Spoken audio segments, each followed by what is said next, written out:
Assalamualaikum warahmatullahi wabarakatuh. Selamat datang kembali di Mapel PAI Channel. Di video kali ini kita akan kembali melanjutkan pembahasan materi PAI untuk kelas 10 tingkat SMA SMK sederajat tentang bab 4 yaitu asuransi, bank, dan koperasi syariah untuk perekonomian umat dan bisnis yang maslahah bagian yang ketiga. Untuk bagian yang pertama dan bagian yang kedua, silakan cek link pada deskripsi video ini. Seperti biasa, sebelum kita melanjutkan ke pembahasan, jangan lupa tekan tombol subscribe dan aktifkan lonceng notifikasinya agar tidak ketinggalan video terbaru dari channel ini. Baik, pada materi bab 4 bagian ketiga ini, kita akan membahas tentang koperasi syariah. Koperasi syariah adalah badan usaha koperasi yang menjalankan aktivitas usaha dengan prinsip, tujuan, dan kegiatannya berlandaskan pada Al-Quran dan hadis. Pengertian yang lain bisa dikatakan bahwa koperasi syariah adalah badan usaha yang beranggotakan orang-orang atau badan hukum koperasi dengan landasan kegiatannya berdasarkan prinsip syariah sekaligus sebagai gerakan ekonomi kerakyatan dengan prinsip kekeluargaan. Berdasarkan Peraturan Menteri Koperasi dan Usaha Kecil Menengah Nomor 16/per/KUKM/9/2015 pada pasal 1 butir 2 dan 3 disebutkan bahwa koperasi syariah disebut juga dengan istilah KSPPS, Koperasi Simpan Pinjam dan Pembiayaan Syariah, dan USPPS, Unit Simpan Pinjam dan Pembiayaan Syariah. Secara umum, koperasi syariah dikelola secara bersama-sama oleh anggotanya, di mana setiap anggota memiliki hak suara yang sama dalam pengambilan keputusan dan pembagian keuntungan dalam koperasi dihitung berdasarkan peran serta dan andil dari masing-masing anggota, yang disebut juga dengan sisa hasil usaha atau SHU. Koperasi syariah di Indonesia sering juga disebut dengan Baitul Mal wat Tamwil atau BMT. Baitul Mal memiliki arti lembaga zakat, sedangkan At-Tamwil memiliki arti lembaga keuangan syariah. Koperasi syariah memiliki tujuan yaitu untuk membantu meningkatkan kesejahteraan anggota dan masyarakat secara umum untuk membangun perekonomian Indonesia sesuai dengan nilai-nilai dan prinsip Islam. Adapun sejarah koperasi yang berlandaskan nilai-nilai Islam sebenarnya telah diprakarsai oleh Haji Samanhudi, yang merupakan seorang pedagang batik kelahiran Surakarta, Jawa Tengah. Beliau mendirikan Sarekat Dagang Islam atau SDI pada tanggal 16 Oktober tahun 1905 untuk menghimpun para pedagang pribumi muslim, khususnya pedagang batik, agar bisa bersaing dengan para pedagang Tionghoa. Karena pada saat itu, pedagang-pedagang keturunan Tionghoa melakukan praktek monopoli terhadap perdagangan batik di Solo, sehingga membuat para pedagang lokal dirugikan, terlebih lagi dalam menentukan harga. Ternyata tidak hanya itu, para pedagang Tionghoa memiliki hak dan status yang lebih tinggi daripada penduduk Hindia Belanda lainnya. Di bawah kepemimpinan Haji Samanhudi, perkumpulan ini berkembang pesat hingga menjadi perkumpulan yang berpengaruh. Sarekat Dagang Islam pun ada di beberapa kota, diantaranya kota Batavia, didirikan oleh Raden Mas Tirto Adisuryo pada tahun 1909. Kemudian, Raden Mas Tirto Adisuryo mendirikan kembali di kota Buitinzog pada tahun 1910 dan di kota Surabaya yang didirikan oleh Haji Umar Said Cokro Aminoto pada tahun 1912. Ketika Hos Cokro Aminoto terpilih menjadi pemimpin Sarekat Dagang Islam, beliau mengubah nama Sarekat Dagang Islam menjadi Sarekat Islam. Hal ini dilakukan agar yuridiksinya lebih luas dari yang hanya mencakupi permasalahan ekonomi dan sosial ke arah politik dan agama, untuk menyumbangkan semangat perjuangan Islam dalam semangat juang rakyat terhadap kolonialisme dan imperialisme pada masa tersebut. Sarekat Islam memiliki tujuan diantaranya: 1. Mengembangkan jiwa dagang, 2. Membantu anggota-anggota yang mengalami kesulitan dalam bidang usaha, 3. Memajukan pengajaran dan semua usaha yang mempercepat naiknya derajat rakyat, 4. Memperbaiki pendapat-pendapat yang keliru mengenai agama Islam, 5. Hidup menurut perintah agama. Dari waktu ke waktu, keberadaan koperasi syariah mulai banyak diperbincangkan oleh masyarakat. Hal tersebut memicu maraknya pertumbuhan BMT di Indonesia. Adapun BMT yang pertama kali berdiri dipelopori oleh BMT Bina Insan Kamil pada tahun 1992 di Jakarta. Dengan berdirinya BMT tersebut memberi warna bagi kalangan masyarakat dan pengusaha mikro kecil dan menengah di sektor informal. Menurut Undang-Undang Nomor 25 Tahun 1992, BMT berhak menggunakan badan hukum koperasi sehingga BMT memiliki persamaan dan perbedaan dengan koperasi umum. Adapun persamaan BMT dengan koperasi umum yaitu memiliki basis ekonomi kerakyatan dengan prinsip dari anggota, oleh anggota, dan untuk anggota. Sedangkan perbedaan BMT dengan koperasi umum yaitu terletak pada teknis operasionalnya. BMT yang berdasarkan syariah tidak memberlakukan bunga dan menggunakan etika moral dengan mempertimbangkan kaidah halal haram pada saat melakukan usahanya, sedangkan koperasi umum berdasarkan pada peraturan dan kesepakatan bersama saja. Selanjutnya, dasar hukum koperasi syariah. Dalam melaksanakan kegiatannya, koperasi syariah berlandaskan kepada 1. Al-Quran dan hadis, di mana di sana disebutkan ada prinsip tolong-menolong atau ta'awun dan saling menguatkan takaful.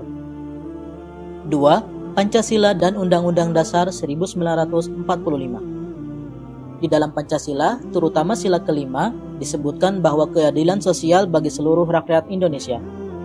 Termasuk di dalamnya terdapat simbol dari sila kelima berupa logo timbangan yang memiliki makna filosofis bahwa keberadaan koperasi harus mendatangkan keadilan bagi seluruh anggotanya. Kemudian, dalam Undang-Undang Dasar 1945, hasil amandemen pada pasal 33 ayat 1 berbunyi perekonomian disusun sebagai usaha bersama atas asas kekeluargaan. Berdasarkan pasal tersebut sangat relevan dengan asas dan prinsip koperasi, yaitu asas gotong royong dan kekeluargaan, di mana koperasi sendiri memiliki prinsip dari anggota, oleh anggota, dan untuk anggota koperasi. 3. Peraturan Menteri Koperasi dan Usaha Kecil dan Menengah KUKM nomor 16/per/M-UKM-9/2015 tentang pelaksanaan kegiatan usaha simpan pinjam dan pembiayaan syariah oleh koperasi, di mana merupakan regulasi yang terbaru untuk mengatur tentang tata kelola koperasi syariah yang ada di Indonesia.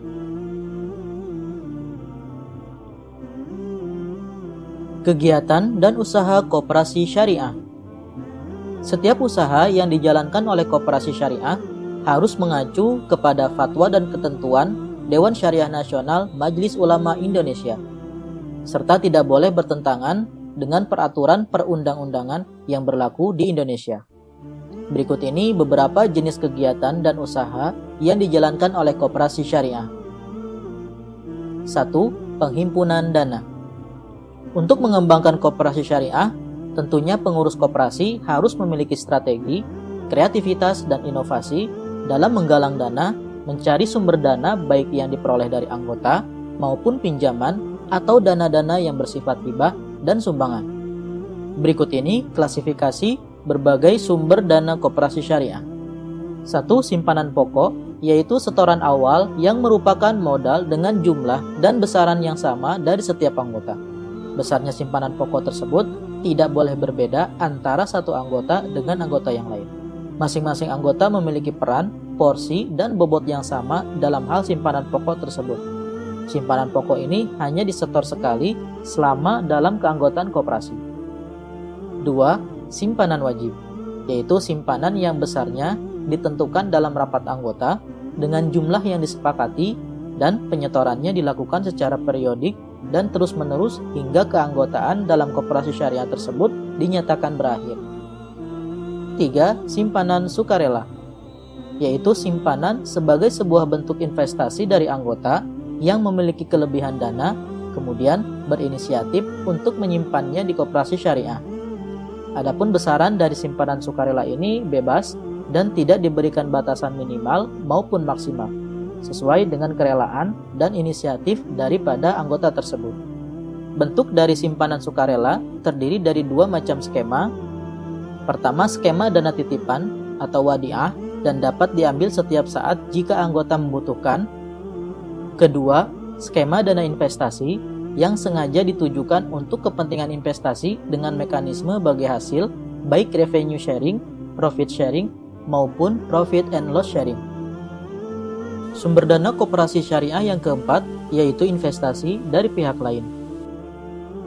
Koperasi syariah dapat menjalin kerjasama dengan bank-bank syariah ataupun bank milik pemerintah dan penyedia dana lainnya dengan prinsip mudharabah atau musyarakah. Berikutnya, kegiatan dan usaha koperasi syariah yang kedua yaitu penyaluran dana.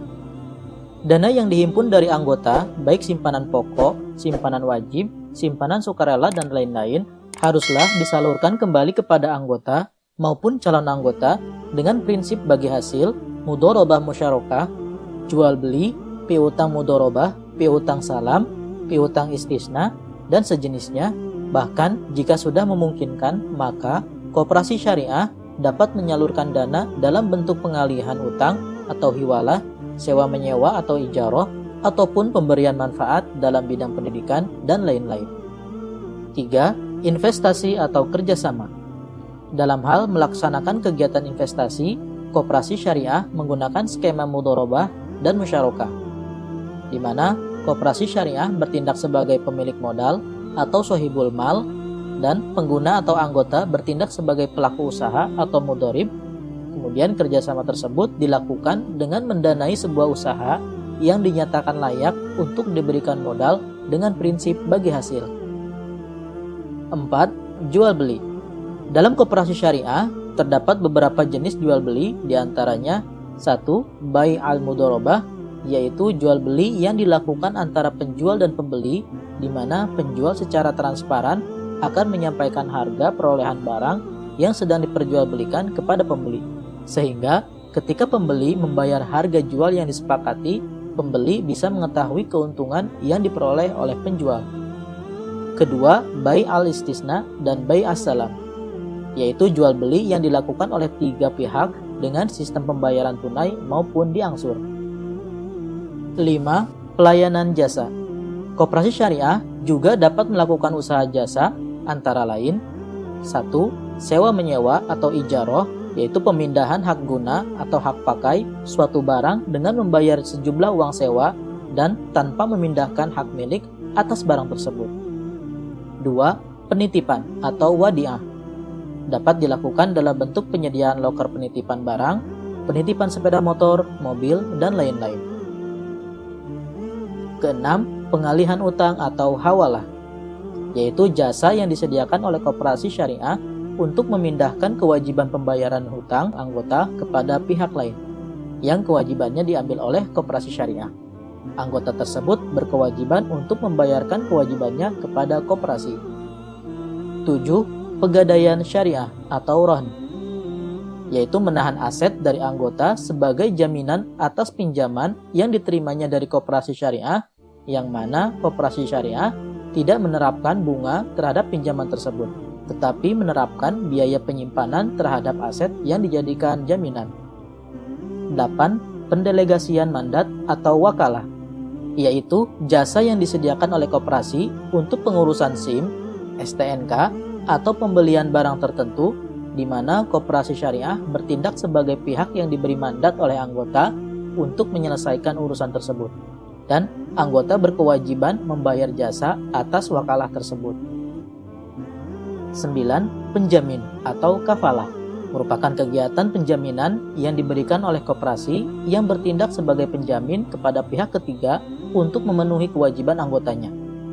10. Pinjaman lunak, yaitu pinjaman yang diberikan oleh koperasi syariah kepada anggota, di mana anggota tersebut hanya berkewajiban untuk mengembalikan sejumlah uang yang dipinjam tanpa harus membayar tambahan bunga. Umumnya, dana pinjaman tersebut diambilkan dari simpanan pokok anggota. Hikmah dan manfaat koperasi syariah. Adapun manfaat dari koperasi syariah yang dapat dirasakan oleh masyarakat diantaranya adalah 1. Mengembangkan potensi diri anggota.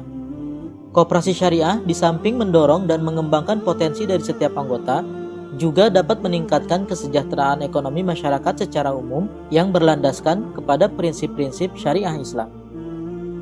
2. Meningkatkan kualitas sumber daya manusia. Koperasi syariah meningkatkan kualitas sumber daya manusia, terutama pengurus dan anggota, agar lebih profesional, amanah, konsisten, dan konsekuen dalam menjalankan praktek-praktek ekonomi berdasarkan syariat Islam.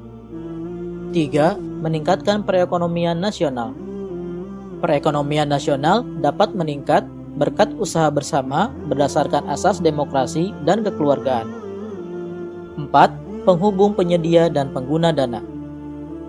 Koperasi syariah menghubungkan penyedia dana dengan pengguna dana sehingga pemanfaatan ekonomi akan menjadi lebih optimal. 5. Memperkuat keanggotaan koperasi. Anggota koperasi syariah jadi lebih kuat karena adanya saling kerjasama dalam melakukan pengawasan terhadap operasionalisasi koperasi. 6. Membuka dan memperluas lapangan kerja. Dengan adanya koperasi syariah dapat membuka dan memperluas lapangan pekerjaan baik bagi anggota dan masyarakat umum. 7. Membantu UMKM. Dengan adanya koperasi syariah dapat membantu tumbuh dan kembangnya usaha kecil mikro dan menengah dari para anggota koperasi. Baik, cukup sekian pembahasan materi bab 4 bagian yang ketiga tentang koperasi syariah. Kurang lebihnya kami mohon maaf. Tekan jempol ke atas jika menyukai video ini dan share sebanyak-banyaknya. Jangan lupa tekan tombol subscribe dan aktifkan lonceng notifikasinya agar tidak ketinggalan video terbaru dari channel ini. Jazakumullah khairan katsir. Terima kasih banyak yang sudah menonton video ini. Kita tutup dengan membaca doa kafaratul majlis. Bismillahirrahmanirrahim. Subhanakallahumma wa bihamdika asyhadu an la ilaha illa anta astaghfiruka wa atubu ilaik. Sampai jumpa lagi di video pembahasan selanjutnya. Wassalamualaikum warahmatullahi wabarakatuh.